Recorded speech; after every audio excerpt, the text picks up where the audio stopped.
Eu jamais imaginei que meus próprios pais seriam capazes de vender o meu cachorro pelas minhas costas, e ainda acharem que eu ficaria calada. Quando cheguei em casa e não ouvi o Thor correr até mim, eu já senti que algo estava errado, mas nada poderia me preparar para a frieza da resposta que ouvi.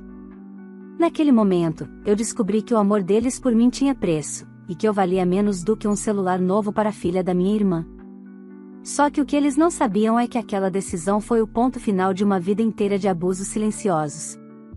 E o que aconteceu depois, ninguém na minha família esperava. Se você quer entender como uma filha rejeitada teve coragem de virar o jogo e escolher a própria paz, mesmo contra toda a família, escute essa história até o final. Olá, seja bem-vindo ao canal Histórias Surpreendentes, curta e se inscreva nesse canal, aproveite e ative as notificações. Comente aqui de qual cidade você está assistindo, vou adorar saber e deixar um coração no seu comentário. Eu sempre soube que meus pais tinham uma filha favorita, mas nunca imaginei até onde seriam capazes de ir para provar isso. Desde pequena, eu aprendi a ficar em segundo plano, a engolir o choro quando a minha irmã, Débora, recebia tudo o que queria e ainda assim era tratada como se fosse um milagre ambulante. Enquanto ela ganhava festas, viagens e presentes caros, eu me contentava com um dia a gente ver e a vida não é justa para todo mundo. Eu aprendi a ser a filha que não dava trabalho, que estudava sozinha, que tinha notas altas, que não fazia escândalo, e agora entendo que isso só me tornava mais conveniente de ignorar. Mesmo assim, eu nunca me senti realmente sozinha. Bastava chegar em casa e ouvir as patinhas do Thor correndo em direção à porta para o dia melhorar instantaneamente. Eu tinha 2 empregos e uma rotina puxada, mas ele sempre estava ali, abanando o rabo como se eu fosse o melhor acontecimento do mundo. Thor era meu alívio, minha alegria, meu lar. Tudo começou a mudar numa terça-feira aparentemente comum. Eu cheguei do trabalho esgotada, já imaginando o momento em que Thor pularia em mim, mas a casa estava silenciosa demais. Não ouvi corridas pelo corredor, não ouvi arranhar na porta do meu quarto. Só o silêncio, aquele silêncio pesado que já anuncia tragédia antes de qualquer palavra. A porta da cozinha estava semi-aberta, e minha mãe lavava a louça como se nada estivesse errado. Perguntei onde o Thor estava, e ela respondeu com a maior naturalidade do mundo, sem sequer olhar para mim: vendemos ele. A Larissa estava precisando de um celular novo e achamos melhor ajudar. Larissa, filha da Débora, a neta de ouro, de preferência eterna. Eu só consegui repetir: vocês fizeram o quê?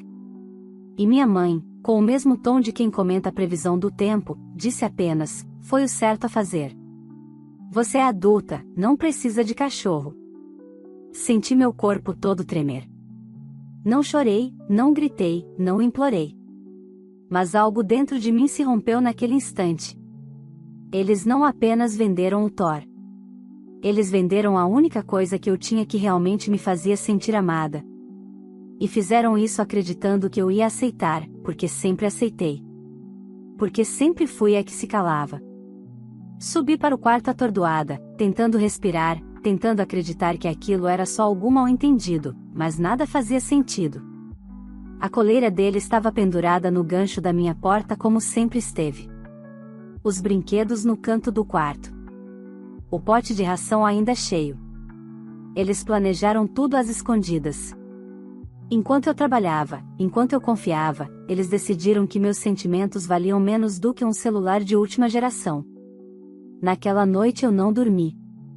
Fiquei sentada no chão do quarto com a coleira do Thor nas mãos, lembrando de todas as vezes que minha família disse que família está acima de tudo. Para eles, família sempre significou Débora. E naquela terça-feira, eu finalmente entendi que eu nunca estive incluída nessa frase. Não fiz escândalo, não confrontei ninguém. Só esperei amanhecer. E assim que o sol começou a nascer, uma certeza se formou dentro de mim, que a mais clara que já senti na vida: se eles acreditavam que podiam tirar tudo de mim como se eu não fosse nada, estava na hora de mostrar quem eu era sem eles. A história do que aconteceu depois não é sobre vingança. Nem sobre perdão. É sobre limites. Sobre esgotamento. Sobre parar de implorar para ser amada onde nunca houve espaço para isso. E tudo começou naquele dia, no dia em que eles venderam o meu cachorro. Na manhã seguinte, desci as escadas como se meu corpo estivesse funcionando no piloto automático. Meus pais estavam à mesa tomando café, conversando sobre a promoção do supermercado e o calor da semana, como se nada tivesse acontecido, como se não tivessem arrancado algo vivo de mim. Débora apareceu logo depois, com aquele sorriso satisfeito que sempre vinha quando ela conseguia exatamente o que queria. Ela ergueu a sobrancelha e disse: "A Larissa amou o celular, viu? Foi até pouco, ela merecia mesmo." Eu só a olhei, sem expressão. A frieza no meu silêncio pareceu incomodá-la mais do que qualquer palavra. Peguei uma xícara, servi café e fiquei em pé, tentando não explodir. Meu pai então decidiu entrar em cena, como se fosse o mais racional entre todos. "A gente entende que você está sentimental, mas você precisa amadurecer, Gabriela. Você não pode se apegar tanto assim a cachorro. Filhos vêm primeiro." A frase bateu como um soco. Na lógica deles, meus sentimentos não existiam, minhas perdas nunca importavam, apenas as necessidades da irmã perfeita e da filha dela. Eu não respondi. Fiz algo que eles nunca esperavam, virei as costas e fui para o quarto. Fechei a porta e respirei fundo. Era ali que eles achavam que eu ia desabar, chorar, bater boca, implorar para ter o cachorro de volta. Eles contavam com isso. Eles já estavam preparados para serem os sensatos depois da minha reação emocional. Mas eu não ia dar esse gosto. Se eu aprendi alguma coisa naquele momento é que quem grita perde, e quem age vira o problema de quem achou que estava no controle. Liguei o notebook e comecei a procurar anúncios de venda de cães. Thor tinha 6 meses, era de raça, chamava atenção. Alguém teria postado fotos. Passei horas rolando páginas e páginas de sites de adoção e venda. Meus olhos ardiam, mas eu continuei. Só parei quando encontrei um anúncio com uma foto dele, e eu reconheceria aquele focinho branco e os olhos castanhos em qualquer lugar. O nome estava diferente, mas era ele. Vendo por falta de tempo para cuidar. Filhote dócil, entregue com carteira de vacinação. O anúncio tinha sido postado na noite anterior. Enviei mensagem imediatamente, como se minha vida dependesse daquilo. O vendedor respondeu rápido, disse que já tinha interessados, mas que quem pagasse primeiro levava. O valor era alto, mais alto do que eu supunha que tivessem vendido. E eu pagaria o dobro se fosse necessário. Peguei todas as economias que eu tinha. Minha mente repetia a mesma frase sem parar: "Ele vem comigo." Não contei a ninguém. Me arrumei, peguei o carro e saí como se estivesse indo trabalhar. Meu coração batia tão forte que minhas mãos tremiam no volante. O encontro seria num estacionamento de supermercado no bairro vizinho. Quando eu estacionei, respirei fundo. Alguns minutos depois, um carro prata parou ao meu lado. A porta traseira abriu e Thor olhou para mim. Não foi preciso chamá-lo, ele me reconheceu de imediato, tentou pular para fora do carro antes mesmo do rapaz segurá-lo. Eu peguei a guia e coloquei Thor no banco do passageiro. Eu tremia, mas pela primeira vez desde tudo aquilo senti algo parecido com esperança. No caminho de volta, Thor não desgrudou o olhar de mim. Ele choramingava baixinho, como se também estivesse tentando entender o que tinha acontecido. Passei a mão na cabeça dele e prometi em voz baixa: "Nunca mais vão te tirar de mim." Quando chegamos em casa, abri a porta da sala e todos congelaram, minha mãe no sofá, meu pai com o controle remoto, Débora com a sobrinha no colo. Foi como jogar uma bomba no ambiente. Minha mãe foi a primeira a reagir: "Você comprou ele de volta? Você ficou louca?" Respondi sem aumentar o tom de voz: "Não. Eu comprei de volta o que vocês venderam sem meu consentimento." Meu pai se levantou, irritado, querendo impor autoridade. "Você está desafiando a gente?" Eu passei por ele com Thor no colo e disse: "Eu só estou ficando com o que é meu." Subi as escadas ignorando gritos, acusações, ameaças. Eles diziam que eu era ingrata, que estava estragando a família, que um cachorro não valia uma briga. Mas ali, naquela noite, percebi algo ainda maior: eles tinham medo de perder o controle. E ali, sozinha no quarto com Thor deitado ao meu lado, eu entendi que aquilo era só o começo. Eles tinham vendido o meu cachorro. Agora, eu ia vender a única coisa que eles nunca imaginaram perder: o acesso à minha vida. No dia seguinte, quando desci para pegar um copo d'água, encontrei meus pais sentados à mesa com uma expressão que eu nunca tinha visto antes. Eles estavam preparados para uma guerra. Minha mãe começou falando, com aquela voz forçada que ela sempre usava quando queria parecer sensata: Gabriela, a gente precisa conversar. Ontem você passou dos limites. Eu demorei alguns segundos para entender o que ela estava insinuando. Para eles, o erro não era terem vendido o meu cachorro. O erro era eu ter trazido ele de volta. Débora apareceu logo em seguida, com os braços cruzados e uma postura de dona da razão. Você coloca um cachorro acima da sua família? Isso é doentio. A vontade de rir quase escapou. Família? A mesma família que nunca se importou comigo? A mesma família que só lembrava que eu existia quando precisavam de dinheiro ou favores? Meu pai então levantou a voz: seu comportamento infantil está criando uma situação insustentável nesta casa. Você vai devolver o cachorro.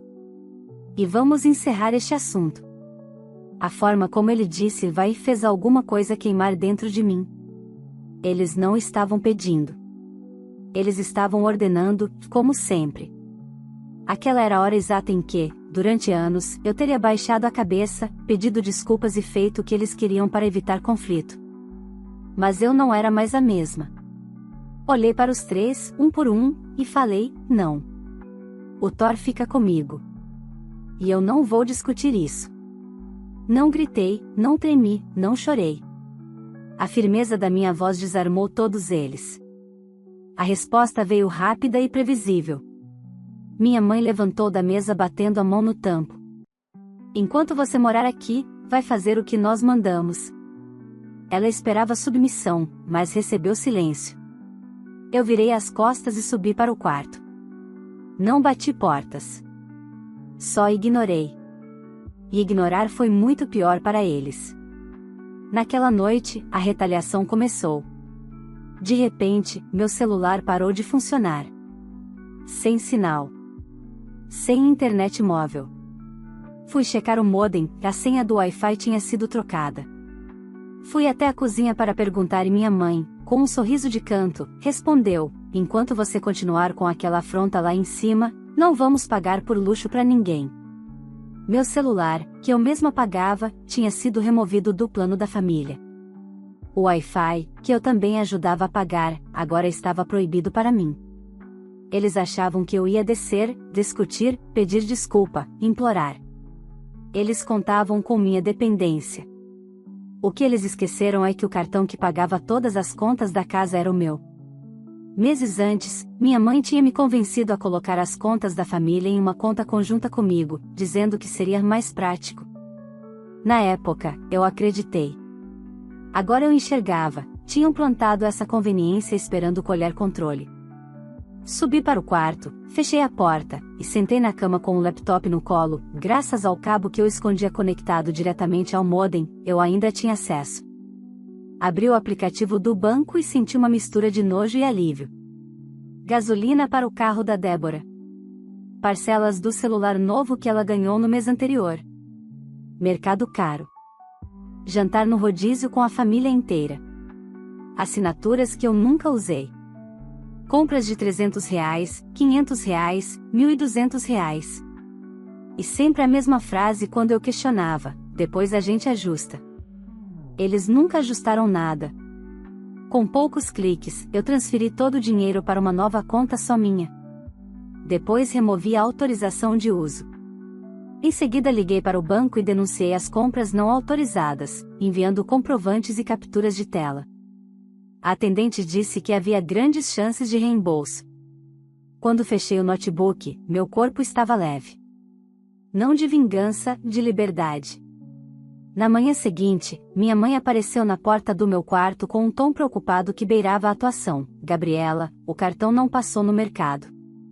Você mexeu em alguma coisa? Eu não respondi. Apenas fechei a porta na cara dela. Minutos depois, ouvi meus pais discutindo no andar de baixo. Eles estavam em pânico. Pela primeira vez na vida, não tinham acesso ao meu dinheiro. E não podiam exigir nada. À tarde, Débora veio tentar conversar como se fosse a mediadora. Olha, eu sei que você tá com raiva, mas você tá exagerando. Se você devolver o Thor, tudo volta ao normal. A frase soou tão absurda que eu precisei respirar fundo para não rir na cara dela. Não existe mais normal pra mim, eu disse. Ela me chamou de egoísta, de ingrata, de louca, e saiu batendo a porta. Eu já sabia que ali não era mais casa. Nunca tinha sido, de verdade. À noite, sentei no chão com Thor dormindo encostado na minha perna e comecei a arrumar uma mala com as coisas essenciais. Não deixei bilhete. Não dei satisfação.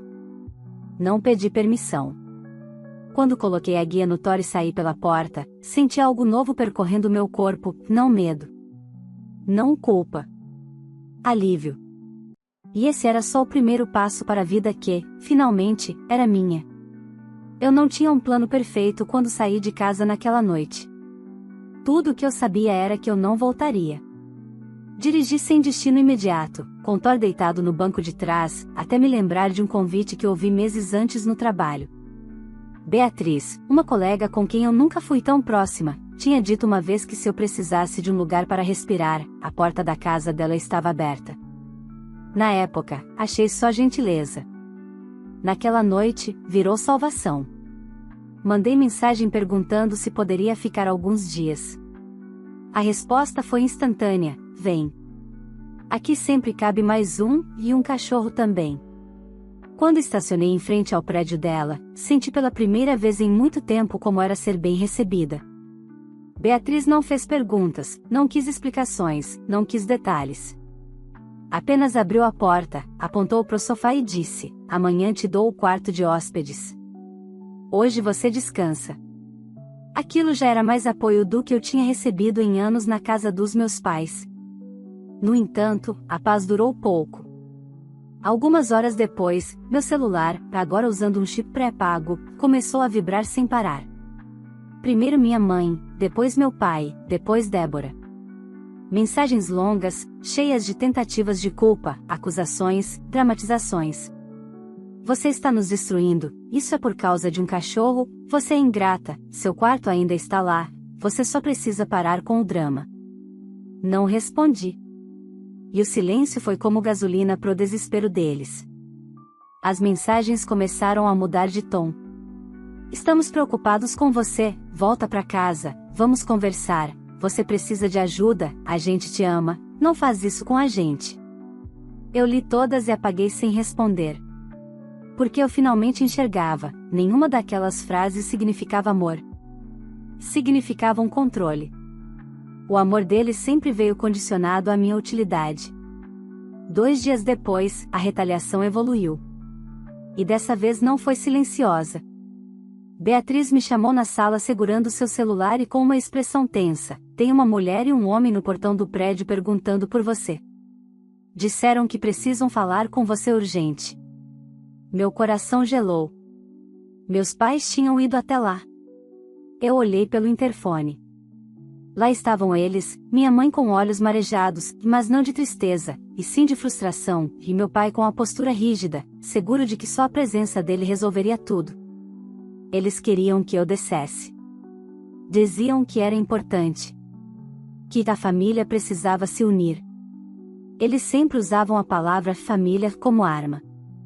Eu respirei fundo e disse ao porteiro: eles não têm permissão para entrar. Minha mãe ouviu pelo interfone e começou a gritar, dizendo que eu estava levando as coisas longe demais, que isso era vergonhoso. Meu pai disse: você não vai nos ignorar. Você tem responsabilidades aqui. A palavra responsabilidades deixou tudo claro, que eu nunca fui filha, fui recurso. Voltei para o apartamento com as pernas tremendo, mas a voz firme. Sentei no sofá e chorei pela primeira vez desde que tudo começou. Não por saudade deles, mas pela clareza brutal da verdade. Às vezes é mais fácil acreditar que a gente foi amado do jeito errado do que admitir que talvez nunca tenham nos amado do jeito certo. No dia seguinte, a situação escalou ainda mais, minhas mensagens começaram a chegar de parentes distantes, tias que nunca ligaram para minha existência, primos com quem eu não tinha contato há anos. Todos com a mesma abordagem: sua mãe está chorando, vocês precisam conversar, você está destruindo sua família. Débora havia espalhado a versão conveniente, que eu fugi de casa por causa de um cachorro. Ninguém mencionou o roubo, o abuso emocional, as manipulações financeiras. Para eles, eu era a exagerada. Foi quando percebi que eu precisava interromper aquilo antes que piorasse. Eu poderia me explicar para cada pessoa, me justificar, correr atrás de compreensão, mas esse ciclo nunca acabaria. Eu precisava de alguém com autoridade emocional e coragem para colocar um fim naquela perseguição. E só um nome me veio à cabeça: Tia Lúcia. Minha mãe sempre teve medo dela, do jeito calmo, direto e impossível de manipular. Lúcia sempre foi a única voz crítica da família, a única que enxergava o favoritismo, a única que já questionou a maneira como eu era tratada. Peguei o celular e liguei. Ela atendeu no primeiro toque, como se estivesse esperando. Contei tudo, palavra por palavra, desde a venda do Thor, às ameaças veladas, ao corte do Wi-Fi, ao cancelamento do celular, ao uso do meu dinheiro. Contei como sempre fui a filha forte, aquela de quem ninguém pergunta se está bem porque acham que aguenta qualquer coisa. E como, quando finalmente coloquei limites, virei a vilã. Lúcia ficou em silêncio até o fim. Então disse só: me passa o endereço. A voz dela não trazia raiva. Trazia determinação. De repente, pela primeira vez em toda a minha vida, senti que eu não estava lutando sozinha. Eu não sabia exatamente o que ela faria. Mas eu sabia uma coisa com certeza: a minha família estava prestes a lidar com alguém que nunca deixou ninguém calar sua verdade. E, pela primeira vez, isso não me assustou. Me deu esperança. Tia Lúcia chegou ao apartamento de Beatriz 2 dias depois, exatamente no horário que tinha combinado. Ela não tentou me abraçar, não fez cara de pena, não perguntou se eu estava bem. Apenas colocou a bolsa na mesa e disse: antes de qualquer coisa, você está segura agora. O resto, eu resolvo. Aquilo me desarmou por dentro. Pela primeira vez, alguém assumia meu lado sem pedir minha versão 2 vezes. Ela pediu para eu mostrar todas as mensagens, transferências bancárias, extratos, capturas de tela. Eu fui passando tudo e, enquanto ela analisava, o rosto dela ia ficando cada vez mais sério. Você acha que exagerou? Ela perguntou. Eu respirei fundo antes de responder: a vida inteira, eu achei que estava exagerando. E ela concluiu: não estava. E agora acabou. No mesmo dia, ela saiu do apartamento e não contou para onde ia. Mais tarde, apenas mandou mensagem: amanhã depois do almoço, não marque nada. Aquela frase ficou martelando na minha cabeça, mas eu não tinha coragem de perguntar. No dia seguinte, perto das 14 horas, enquanto eu e Beatriz almoçávamos em silêncio, meu celular começou a vibrar de novo, não uma vez, mas dezenas. Primeiro minha mãe, depois meu pai, depois Débora. Não atendi. Os 3 começaram a mandar mensagens sem parar, totalmente diferentes das de antes. Não havia mais exigências. Não havia mais acusações. Havia desespero. O que você contou para sua tia? Você precisa parar com isso. Já chega, Gabriela, volta para casa, vamos conversar pessoalmente, não precisa envolver terceiros, você quer destruir a família. Eu não respondi, mas também não tenho vergonha de admitir que minhas mãos tremeram ao ler. Era a primeira vez em toda a minha vida que meus pais estavam com medo, e não porque eu tinha feito algo errado, mas porque, pela primeira vez, eu não estava calada. À noite, tia Lúcia voltou. Sentou-se no sofá e tirou um envelope da bolsa. Eu fui até a casa deles, disse com toda a calma do mundo. Meu coração disparou. E eu deixei claro 3 pontos, continuou, levantando um dedo para cada. Primeiro, a história de que você saiu de casa por causa de um cachorro era mentira, e que se continuassem espalhando isso, todos os extratos bancários iriam circular entre os parentes rapidinho. Segundo, que você não vai voltar. Não agora, não daqui a 1 mês, não quando eles quiserem. Acabou.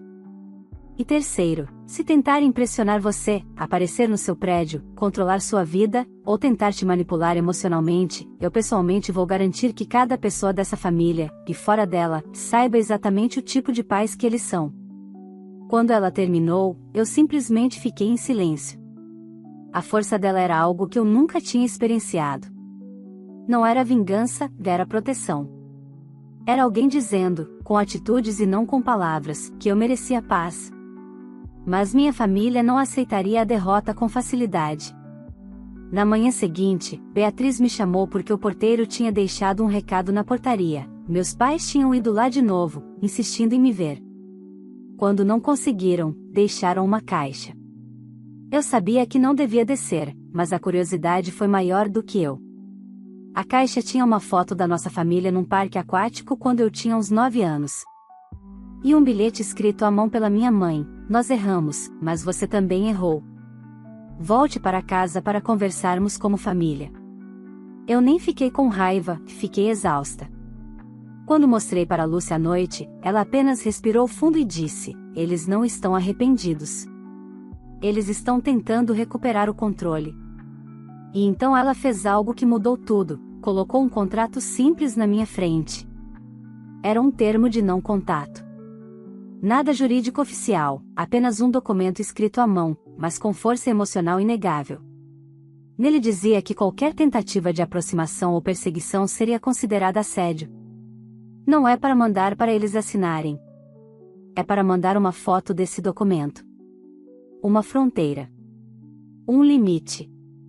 Eu fiquei olhando para aquela folha como se ela tivesse peso físico.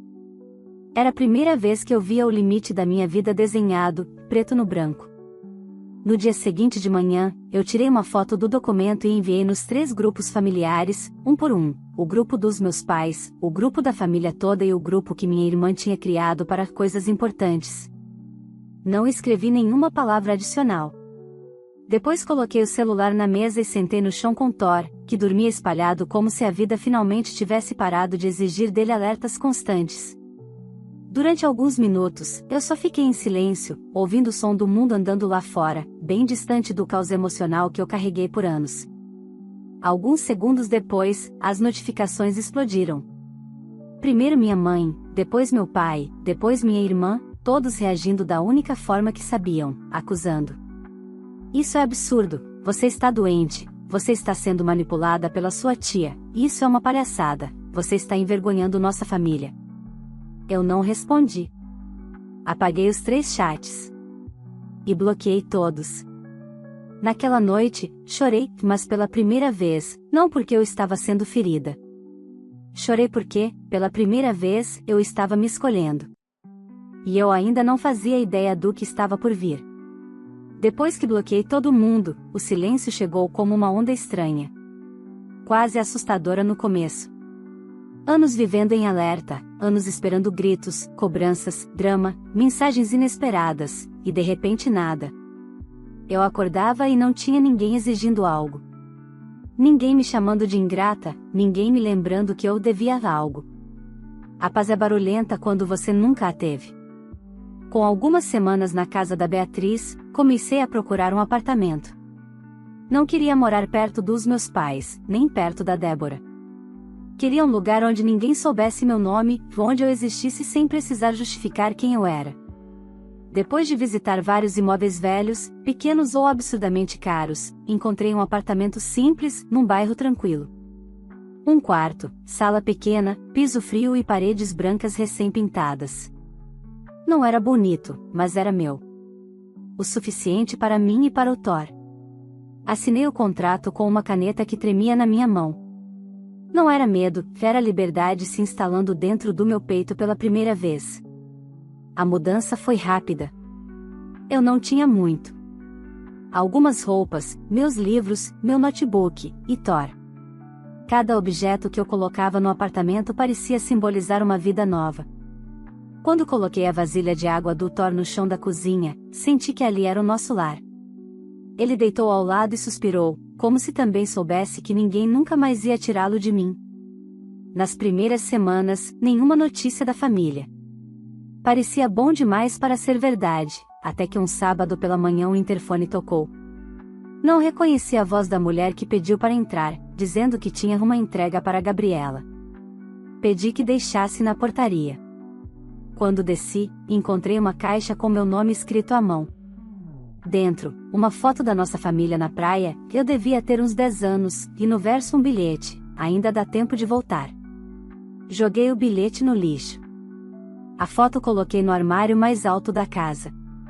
Não por apego, mas porque apagar o passado nunca foi o objetivo. Eu só não queria mais viver nele.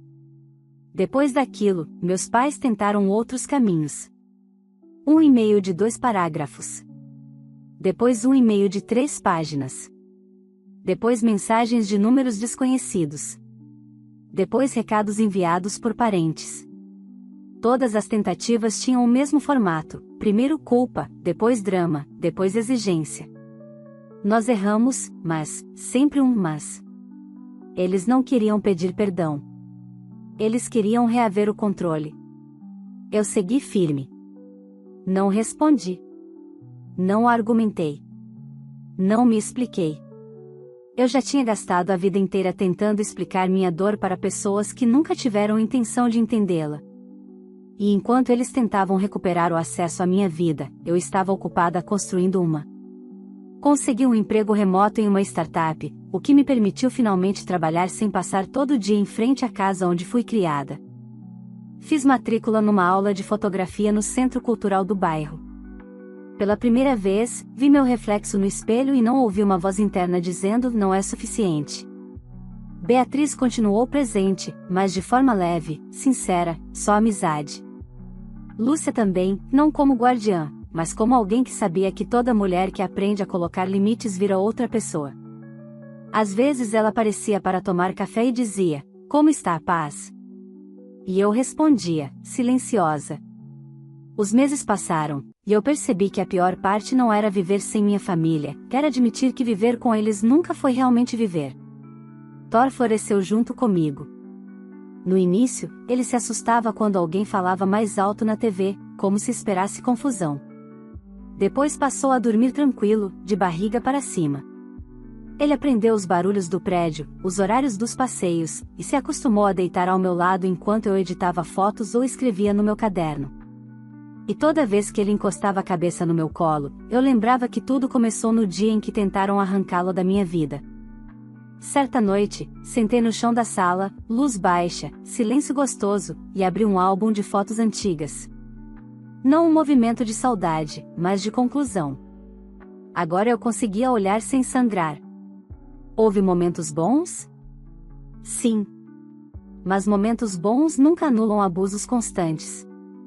E entendi que a decisão que eu tomei não foi de cortar laços. Foi de me salvar.